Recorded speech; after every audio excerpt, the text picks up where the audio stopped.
Program Ketahanan Pangan tahun 2023 Pemdes Mekarjaya Kecamatan Ciomas Kabupaten Bogor kembali melaunching salah satunya di bidang pertanian, yaitu tanaman buah anggur kali yang dikelola oleh kelompok tani RT 2 RW 5. Setelah uji coba tanaman buah anggur yang sudah berbuah ini, Pemdes Mekarjaya Kecamatan Ciomas langsung gaspol dalam tanaman buah anggur kali. Buktinya sebuah greenhouse yang sudah berdiri tegak di lahan Poktan.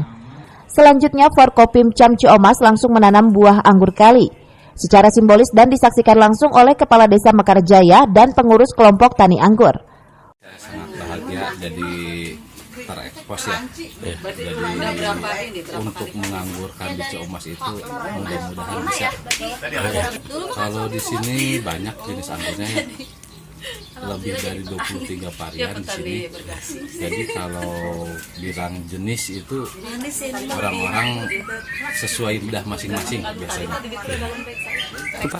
Kegiatan 9 orang, yang di GH tadi 9 orang.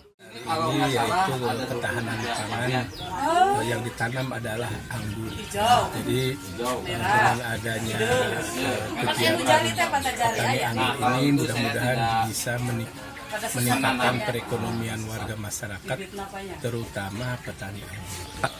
Kami mengucapkan terima kasih ya, atas antusias warga masyarakat ya, untuk menghias pertama rumahnya ya dan gang pintu masuknya dengan tanaman anggur. Jadi dengan adanya tanaman ini ya menjadi lingkungan hidup jadi lestari ya, udara pun menjadi segar dan punya nilai manfaat secara ekonomi.